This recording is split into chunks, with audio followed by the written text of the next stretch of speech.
Month in Kansas, we will talk with Maggie Gilles, who is a Sedgwick County dairy producer, about the impact that Kansas dairy industry has on the state's economy, some of the challenges, and also some of the opportunities that are on the horizon. We'll also have features from Kansas Corn, Kansas Wheat, and the Kansas Farm Bureau, and the weekly update from the Kansas Livestock Association and market information from Pinion. Kansas Ag Report brought to you in part by the Kansas Soybean Commission, the Soybean Checkoff, progress powered by Kansas farmers. Kansas Farm Bureau, a grassroots ag organization representing the state's farm and ranch families since 1919, kfb.org. And the Kansas Wheat Commission, lending in the adoption of profitable innovations from wheat, online at kswheat.com.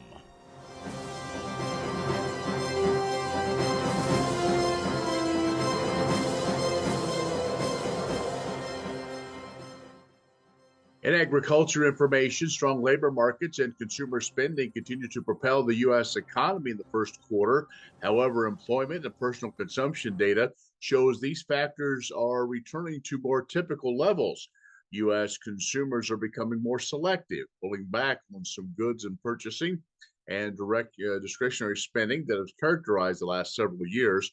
The current economic outlook is for slow growth through the rest of this year, and most inflation measures indicate a slow slide towards 2%. Rising shelter costs continue to make up more than half of all inflation, with mixed evidence about the potential for future declines. Current supportive economic conditions and the slow progress towards reaching baseline inflation have led the Federal Reserve to adopt a wait-and-see approach for future rate declines. The ag economy is facing a second year of falling cash receipts and elevated expenses, while select livestock markets have been strong or seen improving prices and margins in 2024. Many cash grain producers are facing losses because of high break-even prices. Now, internationally, that continues demand for horticultural and livestock products and challenging weather conditions for global crop producers may improve some opportunities for U.S. exports, but continued geopolitical uncertainty and detections of highly pathogenic avian influenza in livestock add a little risk. Farmland values have shown little or no growth in nominal terms throughout the first quarter of this year. And Rio Grande do Sul, major crop producer and agribusiness zone in Brazil, has been hit hard by unprecedented flooding. Record rainfall affecting more than 90% of the state in an area comparable to the United Kingdom. Floods and landslides have destroyed some food storage facilities, disrupted harvests, damaged soil.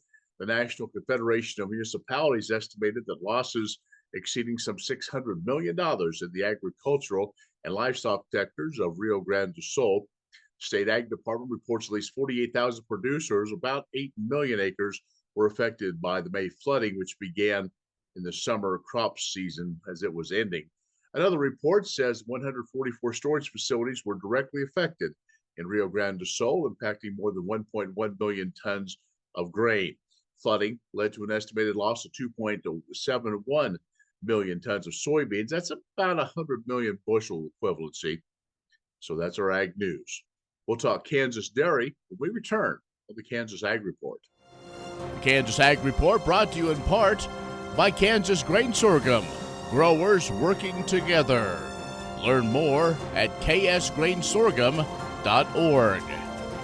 Grass and Grain, online or in the mail, keeping Kansas farmers informed for over 60 years. grassandgrain.com.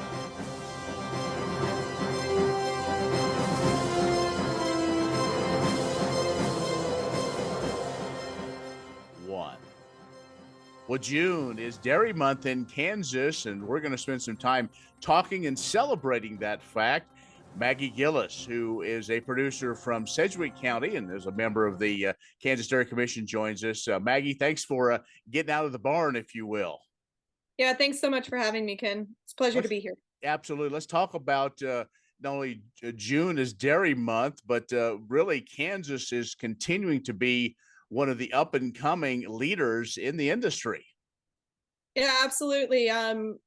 in the time frame since I've been alive, in the late 90s, Kansas started to grow as a dairy state, and initially in the 20s, and then moving up into the mid-teens for the amount of milk produced in the state as a ranking in the country. Today, we're 16th in the country for milk production, and it's expected that we'll continue to grow. So I have about 170,000 dairy cows in the state, but it's projected that in the next 10 years, we're going to continue to grow that size and continue to expand the dairy industry in the state. It's something we're very excited about. Those of us that kind of observe from the sidelines continue to see technology rapidly being adapted in Kansas dairy farms of all sizes. And what we thought maybe was a long off possibility for robotics has really made dairy farming not only more efficient, but hopefully more profitable. Absolutely. Robotics have only been in the state for a handful of years. However, it's something that's applicable to both smaller dairy farms like my own, and dairy farms, for example, in Western Kansas that milk thousands of cows per day. There's different technologies that can be applied to different places, but even beyond robotic technologies, there's health monitoring technologies that are coming through. There's technologies that can help us improve our employee safety and improve our facilities and our management. So it's a broad spectrum. It's not just in robotics, but it spans the whole farm, and it's something that I, as a young producer, and my family as longtime dairy producers, are very grateful for. And it's, I think a lot of folks say, well, there's those pretty cows and what are they really doing? But there's a lot to it. Today's modern dairy cow really is quite a fascinating machine. Absolutely. Cows are very habitual creatures. They want to spend a certain amount of time each day resting, a certain amount of time each day eating, a certain amount of time producing milk. And so it's very important for us as farmers to understand that routine and work with it.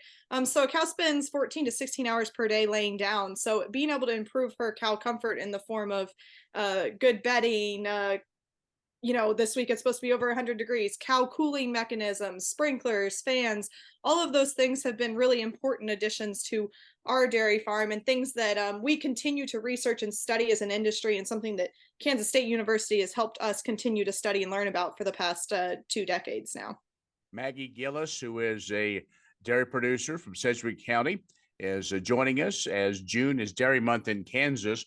We're going to take a break, come back, talk about a couple of the challenges, and also just what she said, the relationship with Kansas State University and the dairy industry. We'll do that in just a moment.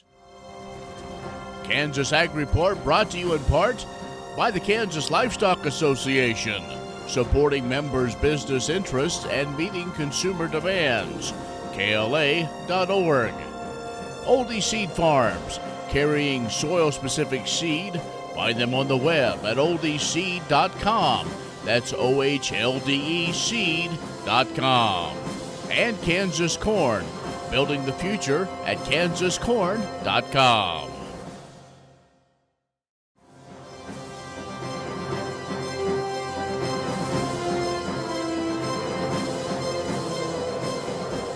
Maggie Gilles from Sedgwick County is joining us, and she is a dairy farmer and on the Kansas Dairy Commission as we celebrate Dairy Month. Maggie, let's talk about the impact. We a lot of time we talk about wheat and corn and cattle, but the dairy industry is becoming a very important cog of the Kansas economy. Yeah, Kansas dairy farmers, each cow on a Kansas dairy farm returns more than $8,000 to the local economy. And that's directly contributing almost $2.2 billion to the Kansas economy in total. So it's something that is a cog in the wheel of what's happening here in Kansas. And it's something that fits in beautifully with what we have when you talk about being wheat farmers and corn farmers and cattle farmers. Those are things that knit perfectly into the tapestry of what we do as dairy farmers as well. Now, there is a challenge that we've been working on for several months, HPAI, which is usually avian influenza, but has come into the many dairy herds up and down the Midwest. And I know you've probably been in a number of meetings trying to learn more and really trying to get a grip on what we can do to stop that spread.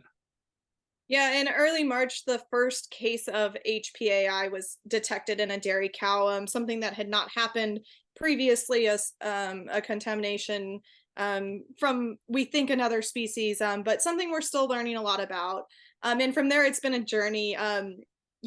We've had infections in the dairy herds before. We deal with health concerns constantly. And I think for us as dairy farmers, the focus has been on how we can keep our workers, our cattle, and our consumers healthy. So the first steps we've taken is ensuring that our milk supply is safe, which early tests that were done at the very beginning of March when we first discovered this confirmed that pasteurization kills avian and it kills HPAI. And so our product, our milk is safe. That's a huge relief to us and a priority for us. And at the same time, we were very concerned about keeping our employees and our workers on dairy farms safe. That's been a hand-in-hand effort that we've been making as we're learning more about HPATH, and enacting things like protective wear for dairy farmers and our employees to make sure any interactions with cattle are safe. And then thirdly, and still importantly, doing the best we can to support our cows through this illness. Right now, we don't have vaccinations. We don't have a lot of things to be able to protect them. The good news is that HPATH is low morbidity. It doesn't kill very many cows. A lot of times they get ill. And then we are able to offer them supportive care to treat and help them along. So I'm very thankful to not have had experience dealing with treating them yet, but obviously something that we're keeping a very close eye on. We're people that make decisions based on facts. That's dairy farmers are part scientists.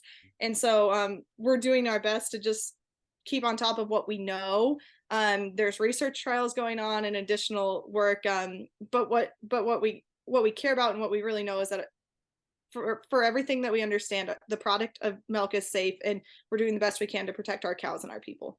And before we wrap up, I do want to talk about some of the research that's going on and the partnership you have with Kansas State University, but which was evident over the last legislative session, trying to work with a number of different partners to upgrade the dairy facilities at K-State. And I think with things like HPAI and other things, probably pretty critical that that dairy facility be upgraded.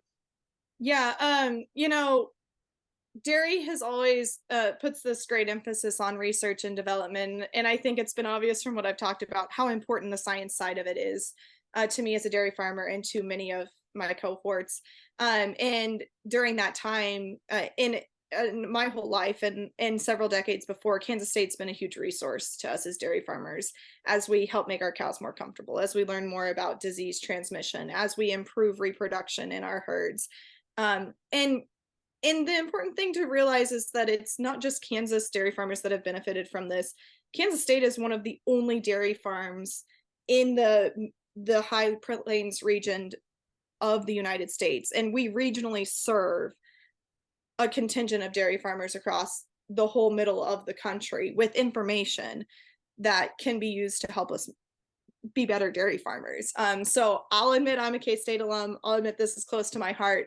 However, there is a real impact and importance in having regional and nearby you research when it comes to things like understanding how the environment impacts cattle and how cattle impact the environment, all of those things. And so Kansas Dairy Commission and the Dairy Farmers of Kansas have been very vocal about rebuilding the dairy at K-State, and we continue to push for that because we see the importance of what research can do on our farms and our lives and for those in our region.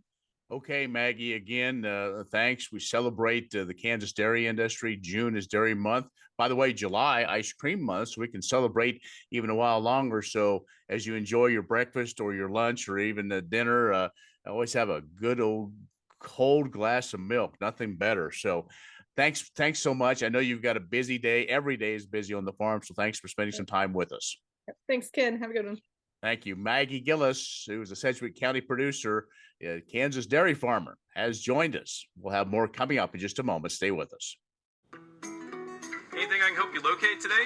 Yeah, I'm looking for some grass seed, but I can never figure out which type to buy. At Premier Farm at Home, you can pick your grass seed out of a field instead of off a shelf. Really? You can do that? At Premier, you can. That'd be great. Let me take you to our plots. Everyone has lawn problems. At Premier Farm and Home, we see it as an opportunity to earn your trust. This is so helpful. Only place in the Midwest. With each problem we help you solve, you'll gain confidence and find that no one can take care of your lawn like you can.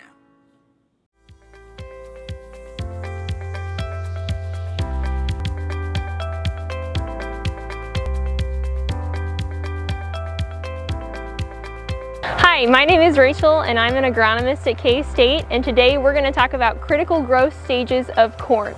So you might be wondering why we care about what's happening to a corn plant when it's only a foot tall. Well, if you look at these two ears, you can see the difference between a corn plant that was taken very good care of during the season and one that had some issues during some critical parts of its development. Which one would you want to harvest if you were a farmer? I think I'd want to harvest this one, which is why we care about all these growth stages that we're going to talk about. And the first key stage is when it first comes out of the ground. That's VE. The vegetative emergence is what that stands for.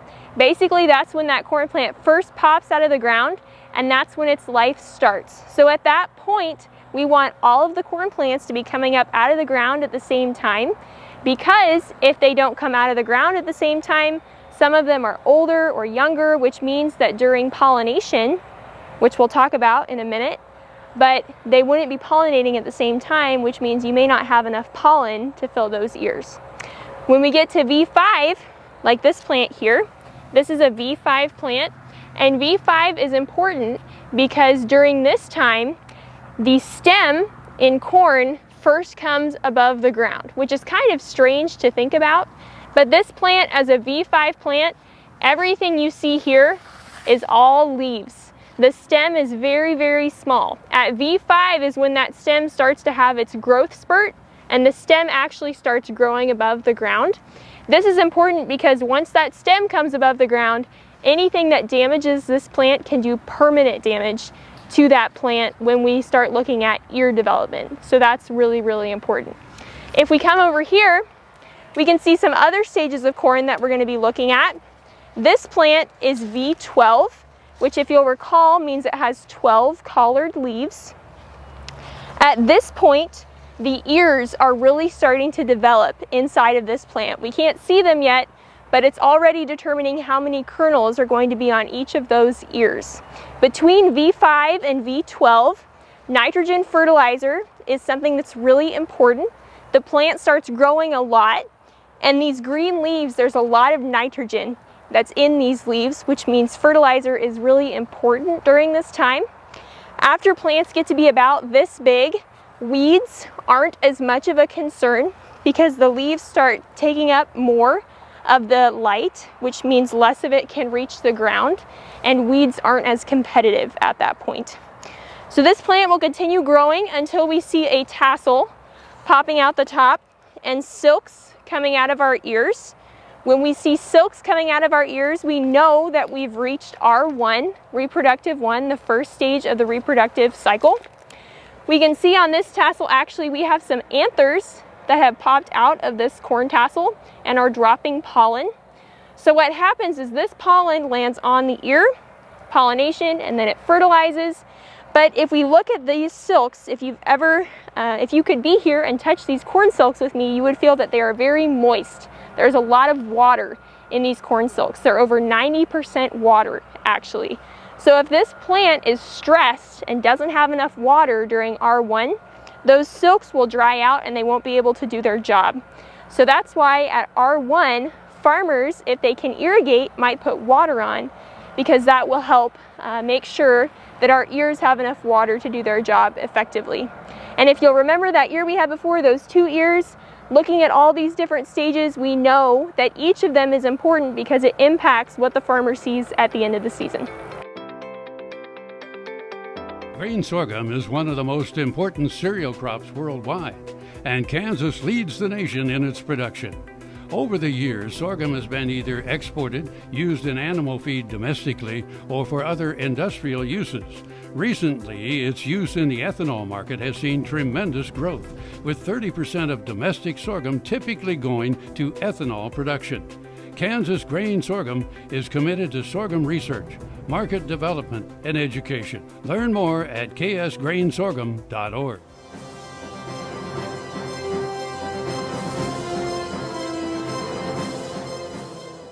The 2024 Wheat Quality Council's Hard Red Winter Wheat Tour across Kansas wrapped up on May 16th. During the 3 days of wheat scouting, tour participants traveled 6 routes from Manhattan to Colby to Wichita and back to Manhattan. The 3-day calculations were based off an estimated 7.5 million acres of wheat that were planted in the fall. The Kansas wheat crop varies in condition based on the amount of moisture received. The official tour projection for the total production of wheat to be harvested in Kansas is 290.4 million bushels. This number is the average of estimated predictions from the tour participants who gathered information from 449 fields across the state. Dr. Romulo Lalato, K-State Wheat and Forages Extension Specialist, reminded tour participants that the yield number is based on the potential that the crop has as of now, if things go well, from now till harvest. Variability is the name of the game this year, Lalato said, recapping what tour participants saw this year: freeze damage, drought stress, and stripe rust coming on after it was too late to spray fungicide. The tour is sponsored by the Wheat Quality Council, which is a coordinated effort by breeders, producers, and processors to improve wheat and flour quality. The Kansas Wheat Innovation Center in Manhattan is rediscovering ways to get improved varieties and new genetics in the hands of farmers faster. Grower-led and checkoff-funded research initiatives are bringing about positive change. This grassroots leadership provides a strong voice in Topeka and Washington, D.C. Now is the time to partner with Kansas Wheat in moving wheat forward. Kansas Wheat Commission and Kansas Association of Wheat Growers. Farmers investing in their future and yours. Log on to rediscoverwheat.org.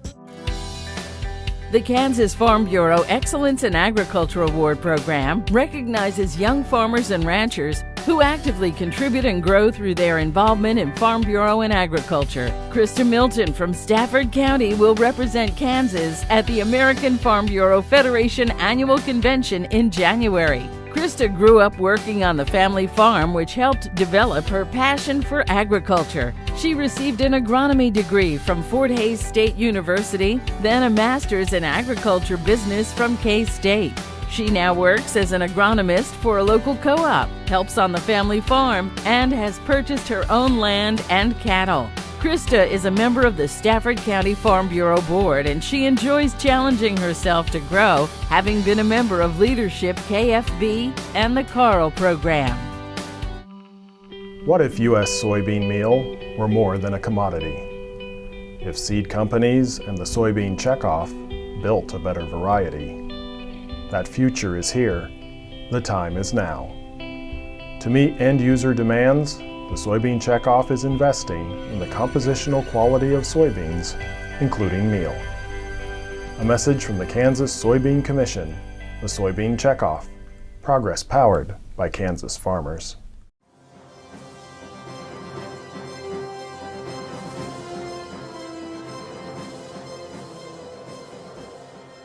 Voting is underway for next year's inductees into the Cattle Feeders Hall of Fame. The nominees from Kansas include Jerry Bone of Pratt Feeders and Joe Morgan with Pokey Feeders in Scott City. Bone managed Pratt Feeders for 34 years, beginning in 1982. Although retired, he continues to serve on the board of directors and manages its farming operation. Bone is a member of the U.S. Premium Beef Board of Directors and has been active in KLA for 40 years, serving as president in 1997. On the national level, he has chaired several NCBA committees and served as the association's president in 2021. He also was a member of the Cattlemen's Beef Board. Joe Morgan has been feeding cattle for more than 50 years. He started managing his first feed yard near Omaha, Nebraska in 1983. 2 years later, he moved to Scott City to manage Pokey Feeders. Today, he serves as Chief Executive Officer of the yard. Morgan was a founding member of U.S. Premium Beef and has been on the board of directors since 2007, where he now serves as vice chairman. He is a longtime member of KLA and NCBA, serving on various committees over the years. 2 nominees will be inducted into the Hall of Fame based on the number of ballots cast. To vote, go to cattlefeeders.org. Kansas Corn reminds you that E15 fuel is the right choice for every kind of driver. For the car enthusiast, E15 has higher octane. For the thrifty driver, E15 is priced lower than regular unleaded. For the nature lover, E15 provides cleaner air. For the shopper who buys local, E15 has more ethanol from our Kansas corn farms. Choose E15 for a higher octane, lower price, cleaner American fuel. Message from the Kansas Corn Commission. Learn more at kscorn.com.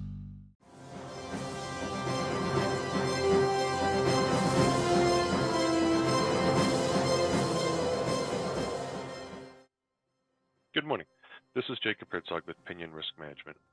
Last week's supply and demand report is out of the way, without major damage to the markets. The USDA has kept most of the U.S. and world ending stocks unchanged from the forecast in May, but did drop Russia's wheat crop by 5 million metric tons to 83, and it cut Ukraine's by 1.5 million metric tons to 19.5. Now, outside of last week's USDA report, old crop values have been gaining slightly on new crop. Demand for U.S. old crop corn continues to rise and to be competitive. And with Brazil's bean supplies tight, we actually see bean exports from the Pacific Northwest are cheaper for China than importing them from South America. Now in Washington, the Fed has kept rates unchanged, with a forecasted cut sometime this year and potentially 4 in 2025. Now, with all this behind us, the trade looks to the extended weather forecast and the June 28th USDA report. I believe most in the trade are expecting to see a slight decrease in corn and an increase in bean acres. But again, if that is the expectation, the trade will need to see an upset for a major price swing. Of course, weather is basically going to trump almost everything, as it usually does. Current forecasts out east call for much above average temperatures and more or less about on average precipitation. Now, it feels like it will come down to the forecast either adding to or taking out of forecasted rainfall. More rain, less heat, markets will likely fall. Less rain, more heat, they will likely rally. I know it's obvious and we all basically know how it works every June, July, August weather markets. Caution is advised for the next couple months on the marketing side. If you would like to talk to somebody about a plan, you can reach us at 888-452-8751. I'm Jacob Herzog with Pinion Risk Management. Many seed companies claim to offer the latest genetics, but how many have tested those genetics in soils just like yours? The Oldie Seed Know to Grow research program has fully tested the latest seed genetics in soils that are right in your neighborhood. The Oldie Seed Know to Grow program can recommend the best performing hybrids from technologies like Enlist, Extend, and LibertyLink that will optimize the yield and profit of every acre on your farm. Contact Oldie Seed today. That's our program. Thank you so much for joining us. Be social with us online, KansasAgReport.net, or our social media channels. I'm Ken Rogers. Thank you so much for joining us. We'll be back with you next week for another Kansas Ag Report.